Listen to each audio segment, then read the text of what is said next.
today with me in the studio we have two personalities in the studios today to speak about something very important, but it's not spoken a lot widely because of several issues. We'll touch on those very shortly. But first and foremost, let me introduce our guests. We have the Commissioner, Human Rights Commission Sri Lanka, Ms.Ambiga Sathgunanathan, and we also have with us Saranya Sekara, Program Manager, the Grassroot Trust and Editor of Bakamoonu.lk. Good morning and welcome. Morning. Morning. Good to be here. Welcome to Good Morning Sri Lanka, and I think it's the best time to talk about a lot of issues. And today we're going to, focus basically on women. And we have three ladies here. I think, Victor, women are dominating a bit this morning. I know, because the Women's Day also approaching, so it's very appropriate, I believe. Yes, it's totally appropriate with the Women's Day just around the corner. So first and foremost, I'm going to talk to Ambiga, and you are the Commissioner of Human Rights Commission Sri Lanka. So let's explain in a layman's point of view as to what exactly does the Human Rights Commission do? The Human Rights Commission of Sri Lanka is an independent commission. It was established more than 20 years ago. And the function of the Human Rights Commission is to protect the rights of the citizens of Sri Lanka. So what are these rights, you might ask? These are rights that are entitled to both you and me, to anyone and everyone in the country. This is in general. In general, to everyone. So everyone has rights. And these rights are enshrined in our constitution. So for instance, the right to equality, to be treated equally before the law, the right not to be tortured, the right to livelihood, freedom of movement.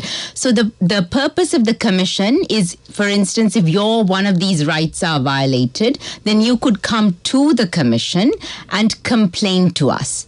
We would then inquire into that, and we would issue a recommendation to the entity that violated your right for remedy. So some sort of restitution to you.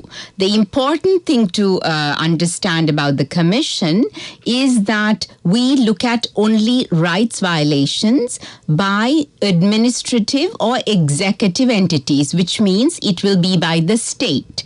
So it can be by a district secretary, it can be by a Grama Niladhari, or it could be some sort of ministry, department, police. It has to be a state entity. So private matters, like if you have a problem with your neighbor about boundaries, or if it is a criminal matter, like a murder, for instance, or even actually domestic violence, because it's an offense, does not come within the commission's purview.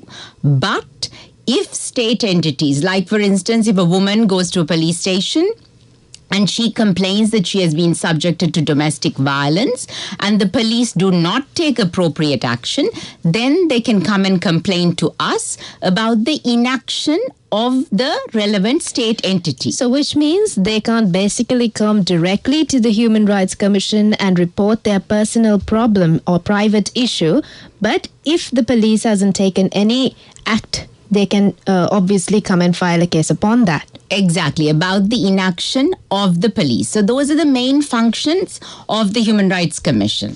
Thank you. And also, Saranya, you're the Program Manager of the Grassroot Trust. Tell us a bit more about it. So the Grassroot Trust is a community-based organization that works on various aspects, one of them being gender-based violence.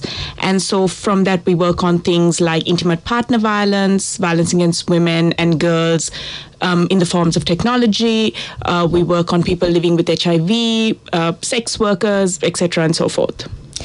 Which is certainly something we need to, I think, enlighten our viewers about, our listeners about as well.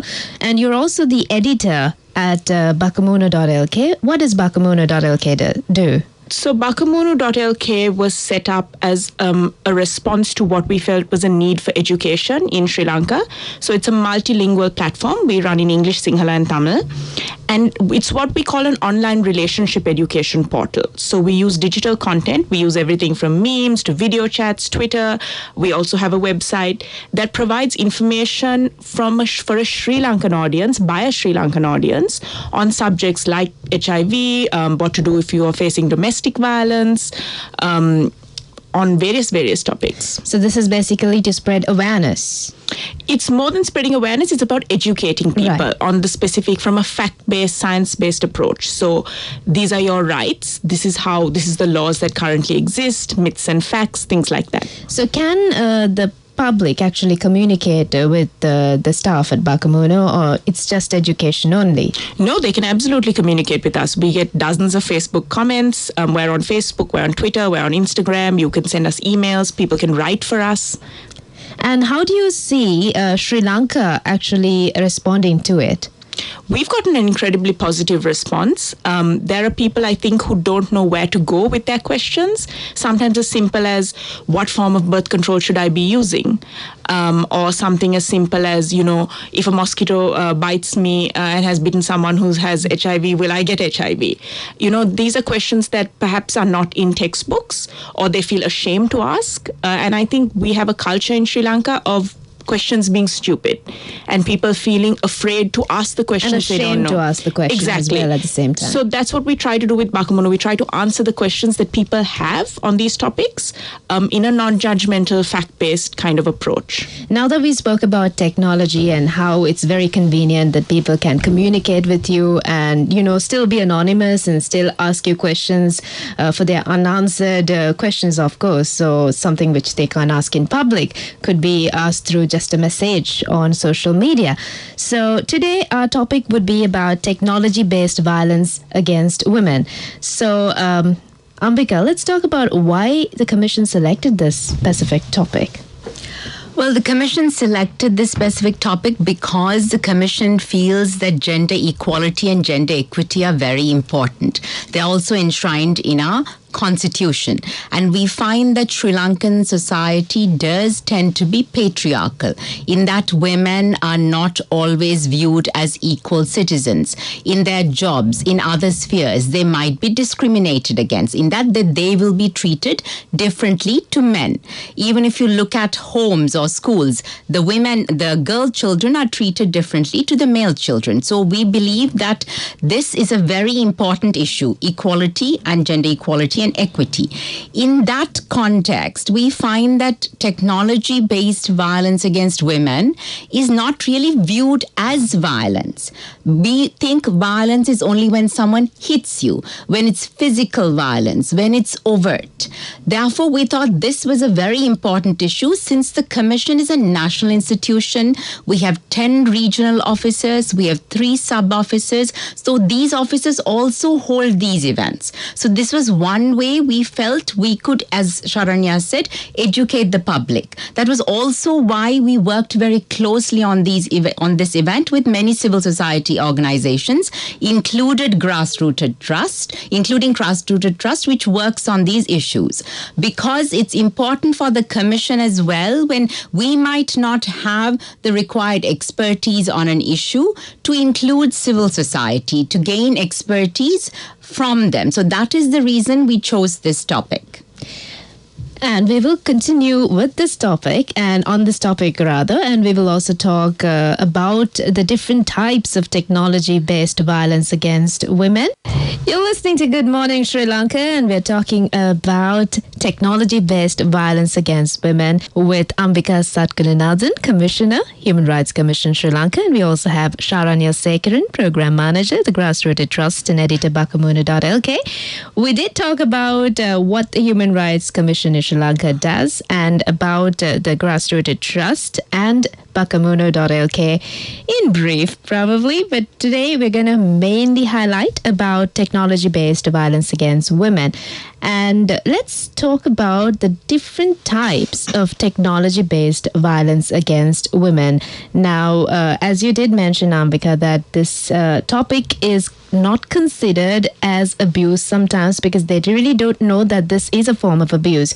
So in a layman's point of view, let's explain about what technology-based violence violence is and the types of technology-based violence. Maybe Saranya can do the honors? So essentially how we define, so technology-based violence against women and girls is also known as online gender-based violence. Sometimes what we call it is cyber exploitation and violence. And so it essentially is gender-based violence, so the same violence you see on the streets, in homes, in intimate partners, but that uses technology to facilitate the violence. So an example is what we call harassment online.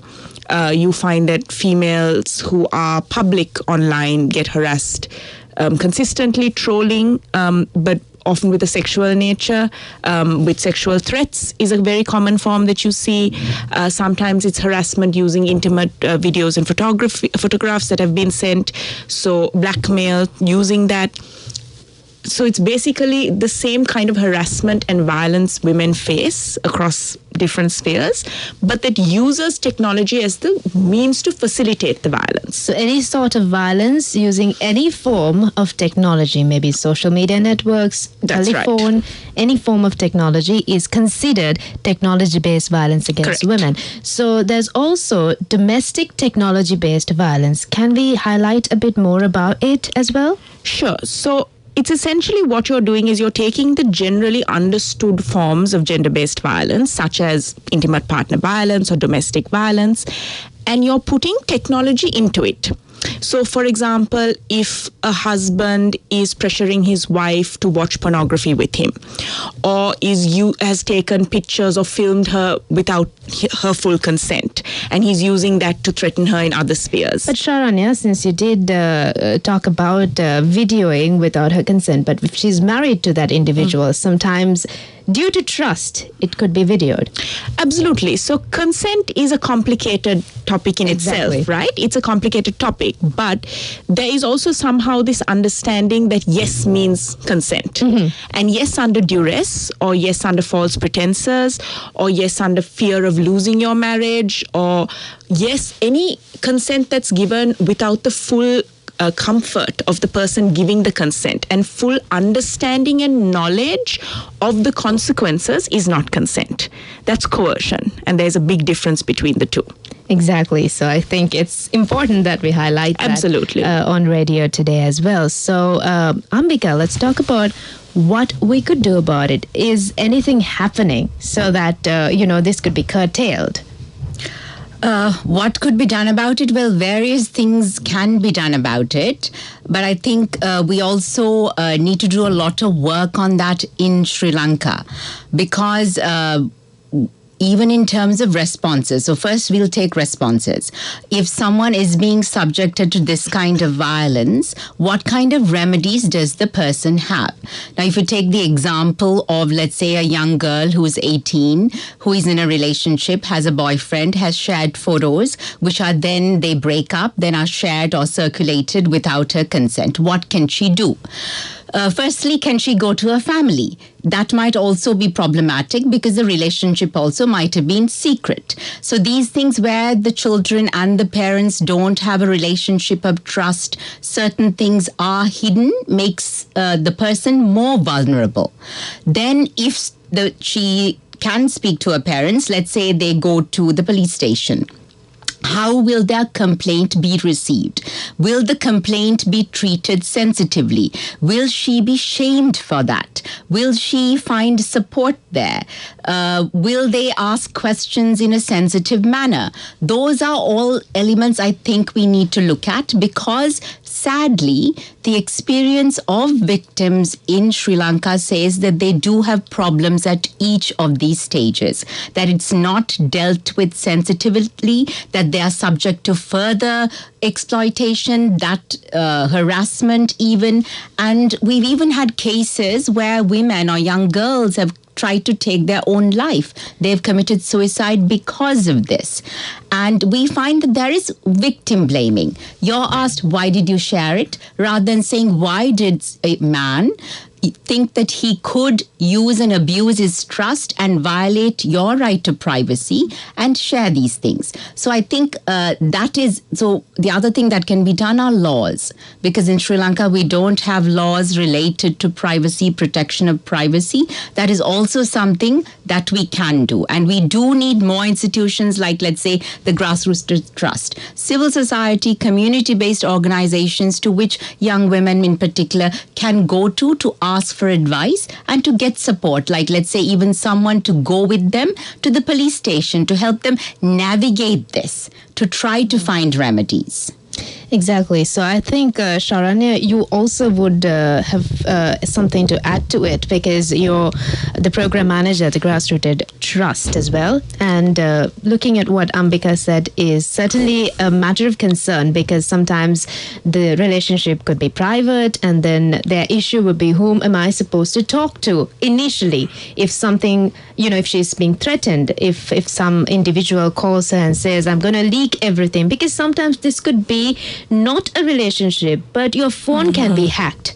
Your photographs can be hacked. Yeah. So if an instance like this occurs, what can she do and whom can she speak to initially? So for us, I think there are 4 sort of main junctures we think is really important. One is when it comes to young people, it's the relationship they have with parents, teachers, and the concerned adults in our lives.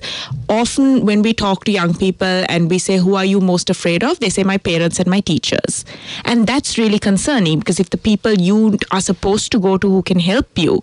So I think building those open, honest channels, not going home and having one big conversation for 3 hours and then forgetting about it for the rest of the year, but building an open channel of honest communication with your child so that they can come to you no matter what, no matter how frightened they are, that they can come to you is so important.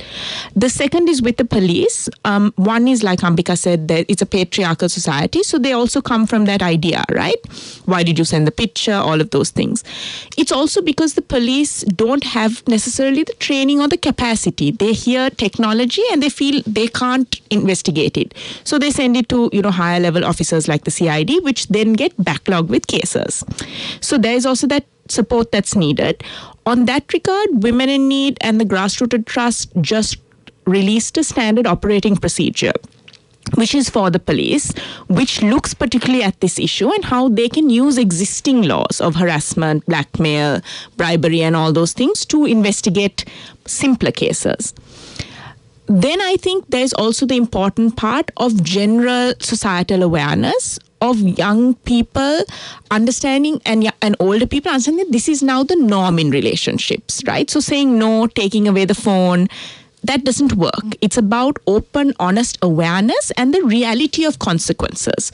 So not about saying don't send the picture, but what are the realistic consequences when you take and send these pictures? Because we know that when you're young and in love, we've all been young and in love, we've all been stupid. And it happens no matter how old you are, right? Trust in a relationship is a big part of a relationship. That's why you're in a relationship. Absolutely, exactly. But there's also the reality of consequences, and that we need to think through. Finally, I think it's about our recognition of this as an issue that needs to be addressed within the structural issues of harassment, violence, sexism, within that framework. That it's not, if we take technology away, violence against women doesn't stop. It doesn't magically disappear, right? This is just another manifestation of, like Ambiga said, the fact that we don't have gender equality or equity in our society. Exactly. Speaking about it, we generally see the woman being advised as to what she should be doing and what she should be avoiding in order to stay safe.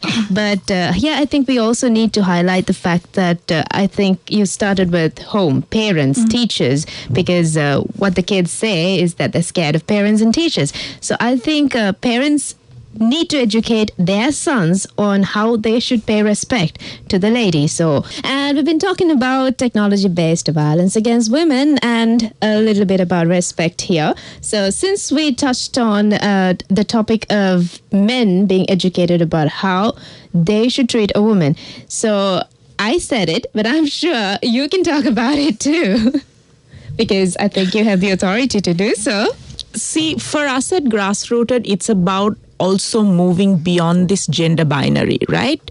So it's about how do we look at people with equal human dignity, equal opportunity, and equal possibility.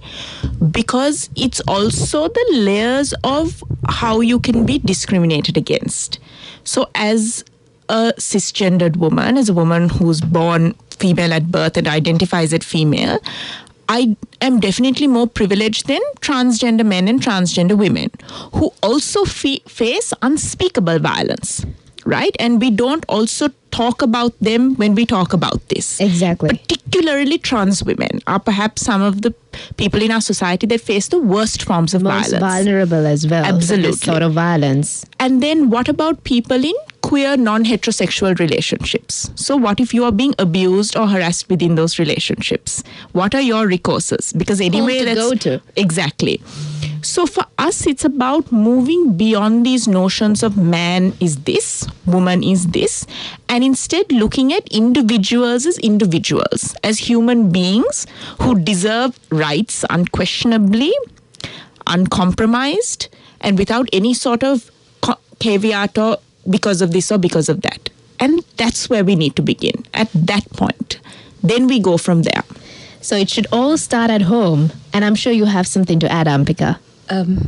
Yes. I mean, to go back to what Saranya said also about privilege and understanding discrimination. So we all have different aspects of our identity.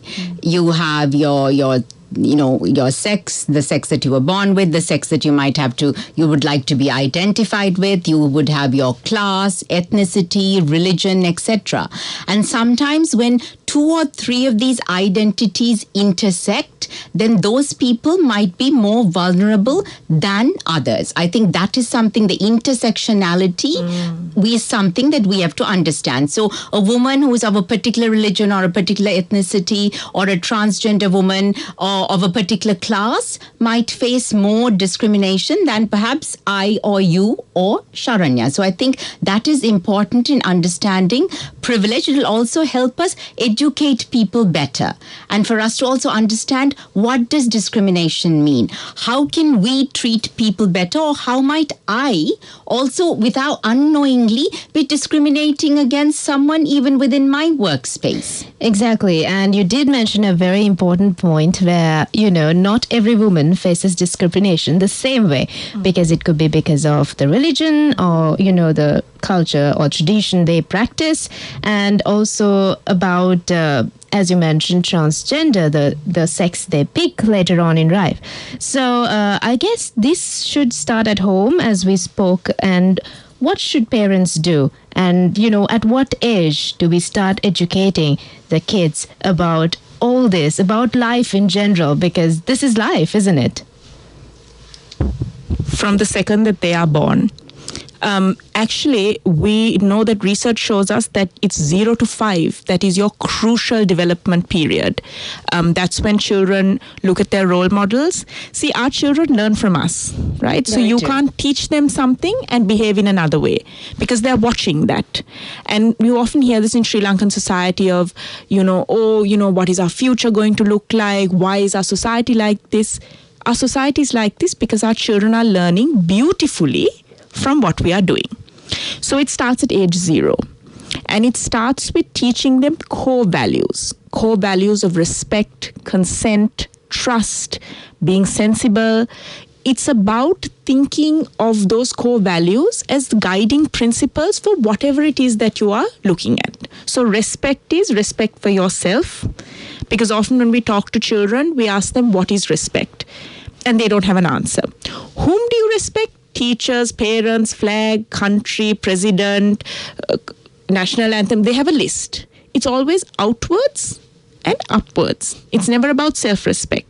So it's about ingraining those principles in children. For that, we need parents on board, but we also need schools on board. Exactly. We need kind of like a subject about life.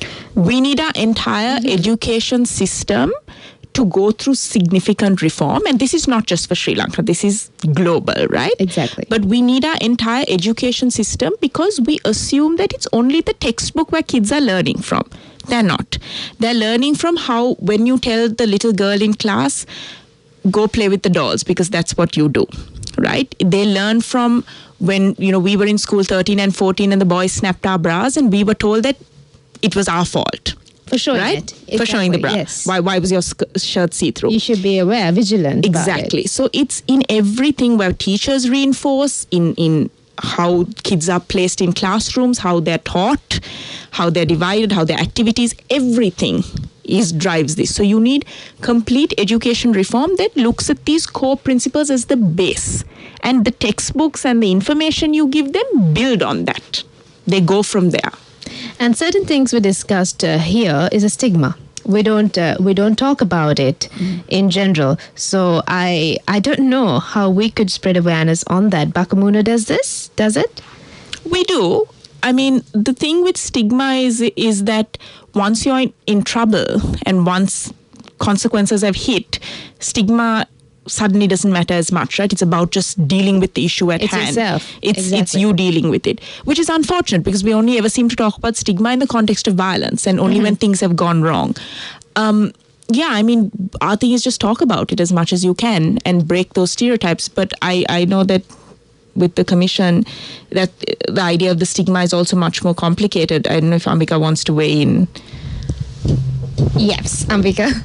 I think stigma, yes. I think it also starts with the way we approach the relationship between men and women, or girl children and boy children, in the fact that we make it seems like it's something that is abnormal in terms of school segregation and how we teach children about each other, treat children about their own bodies, about the changes that they go through.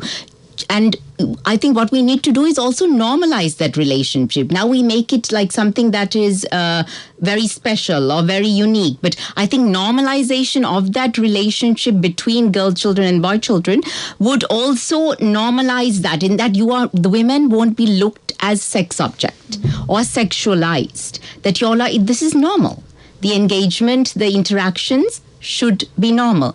And I think stigma, taboo, it starts at the home and it also starts in school in terms of educating children and saying that this is actually normal. I think it's also about normalizing it and normalizing respect, because that is the only way to stop violence against women, to look at women as equal beings and to know you cannot perpetrate violence or treat them without dignity and get away with it. Whereas now you can. Now if I said that someone made some sort of risque joke or some kind of sexist joke, if I raise that issue, I will be said that I do not have a sense of humor. She is so sensitive. Why is she taking this so seriously? And the person making it will not be held to account. So I think we have normalized the wrong thing in our society. Which is very true.